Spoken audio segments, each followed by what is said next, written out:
Carpe diem. Seize the day. You only live once. Our world tells us to do what makes us feel happy. We idolize media, sports, and celebrities. We listen to the voices of social influencers and think we need to adapt to be more like them. Changing culture has led our society to shift from a focus of faith to a belief in doing whatever feels good, regardless of the consequences. With no belief in a higher purpose, survival, avoiding death becomes our only goal, and we sacrifice relationships, morals, and family along the way. We start acting like animals, and chaos ensues. The result is fear that faithless people have regarding their own mortality. Faith gives humanity a reason to live. Sir Gawain in The Green Knight vividly demonstrates that mankind must have faith in a transcendent presence to have a true purpose in this world and stare down the beasts of mortality. So let's examine a little bit of the story of Sir Gawain. Gawain was one of the knights of the Round Table. The knights in Arthur's palace were known to be wise, courageous, and humble. Sir Gawain was no exception. The kingdom was celebrating Christmas when suddenly a giant green knight interrupts the festivities and demands a game. One brave knight must cut off the head of the Green Knight, but in 1 year's time, the Green Knight gets to reciprocate the act.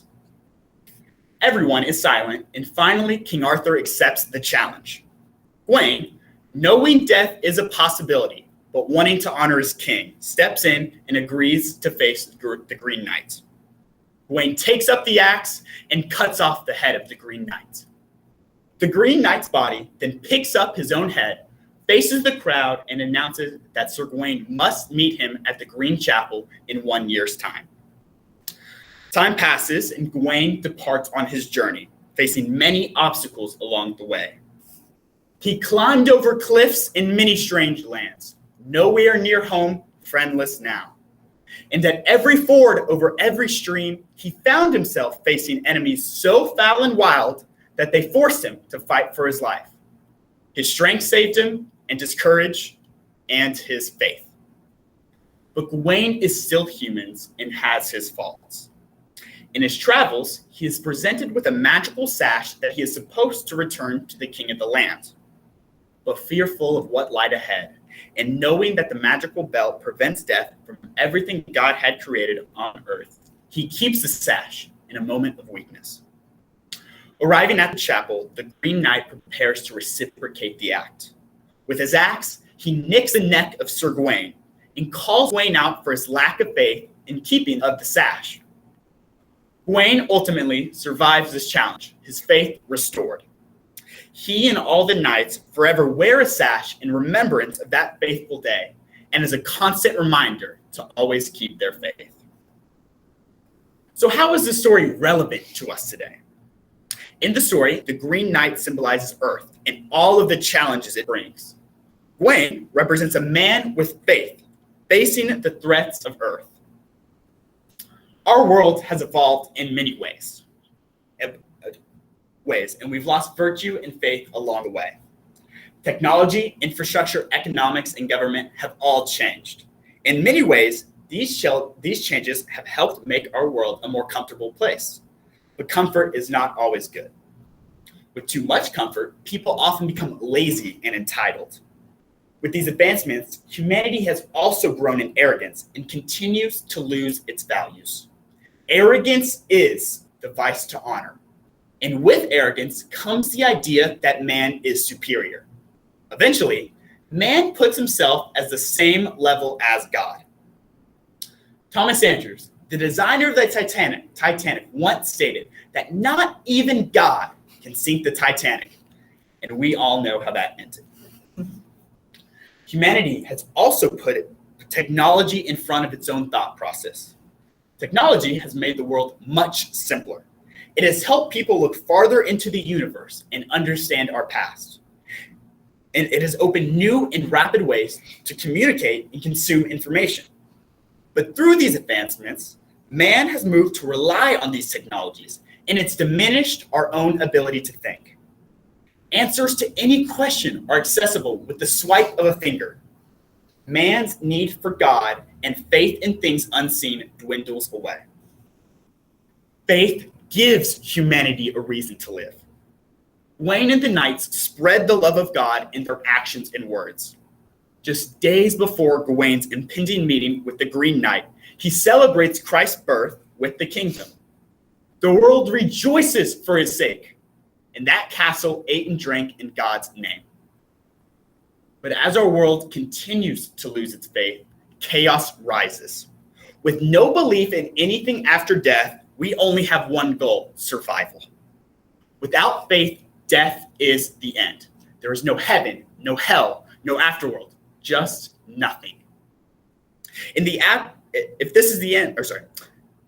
absence of believing in a greater life after death, the question becomes, what can be done to avoid death?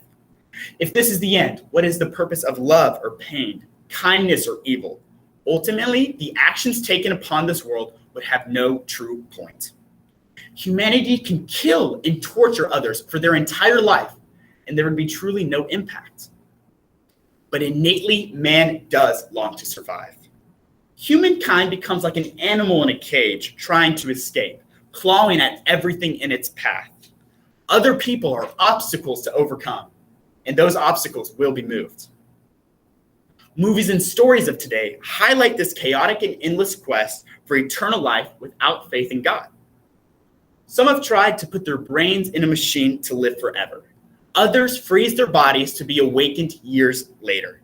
Still, others seek to go boldly where no man has gone before. Humanity distracts itself from death, trying to escape it and the realities of this world in any possible way. The economy further highlights this focus on escape. Hollywood actors are paid more money than scientists, teachers, and other crucial workers combined. Sports often celebrate the individual and provide a means of escape for a very short time.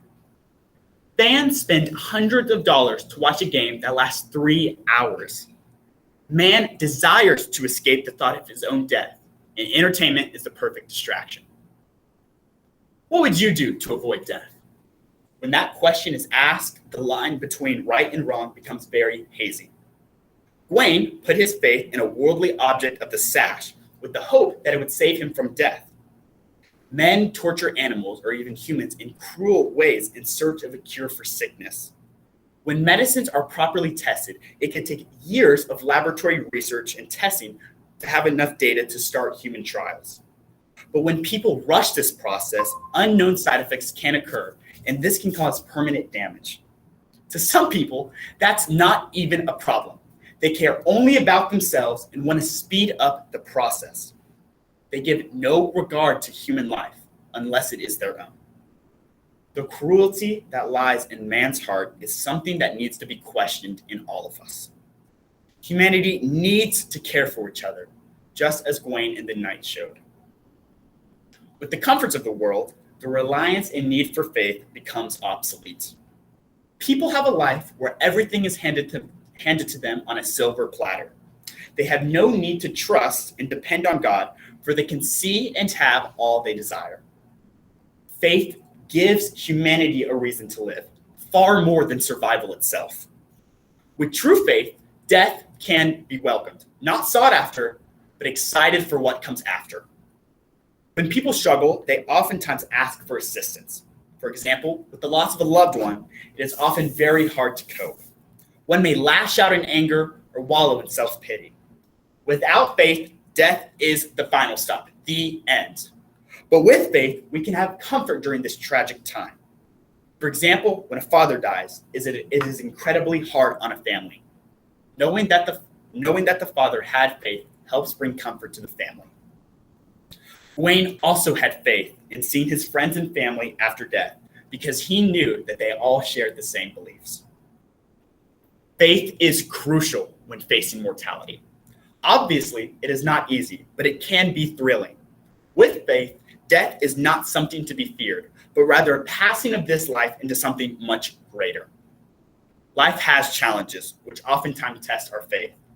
A world that loses sight of faith loses sight of God. but believers are excited for what comes after. Today, more than ever, our world is going through some very difficult times. So for those who believe in a divine, let us show others how faith has positively impacted our lives. Thank you.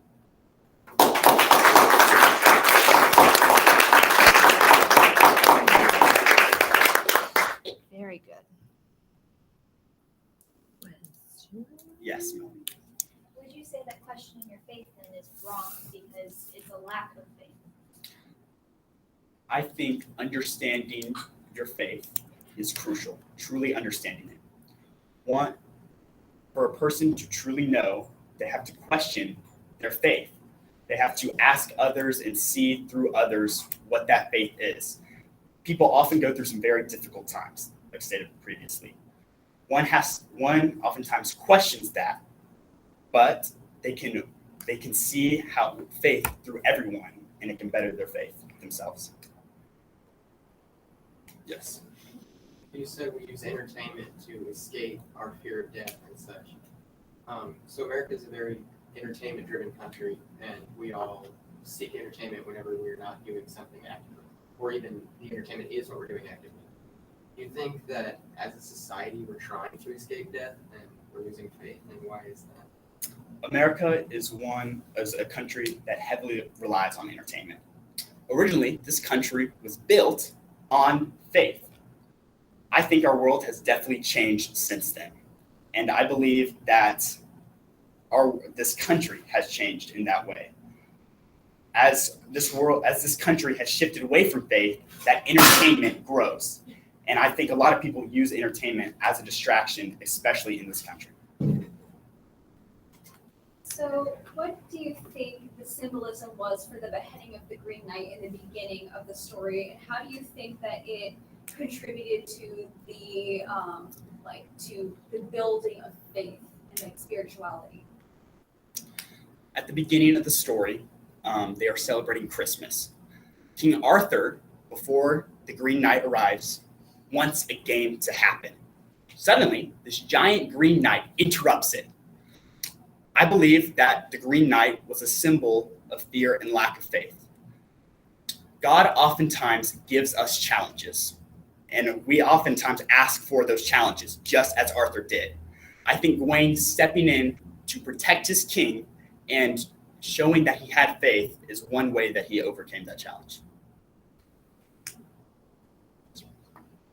You use the words fear and faith a lot, to the point where it's almost interchangeable. Can you distinguish fear as a negative versus fear as a positive? For example, acts of fear that lead to righteousness. God is the beginning, always has been. That is a very scary thing to think about.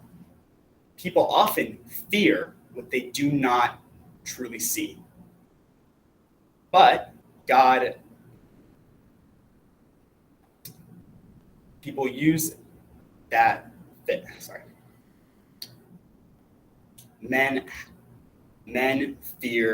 men who truly love God often fear him in a positive way.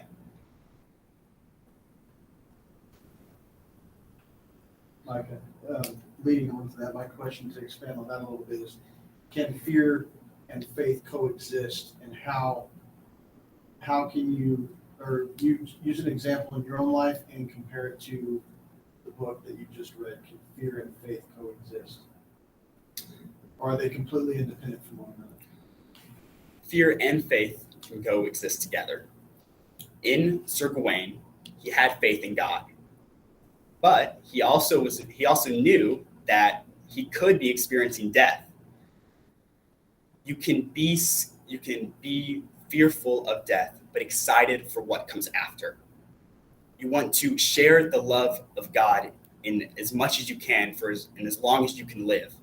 Having that cut short and knowing that the hurt it can have on others can be a bit fearful. But knowing that you had faith and the other people who you truly care about have faith is something to be excited about.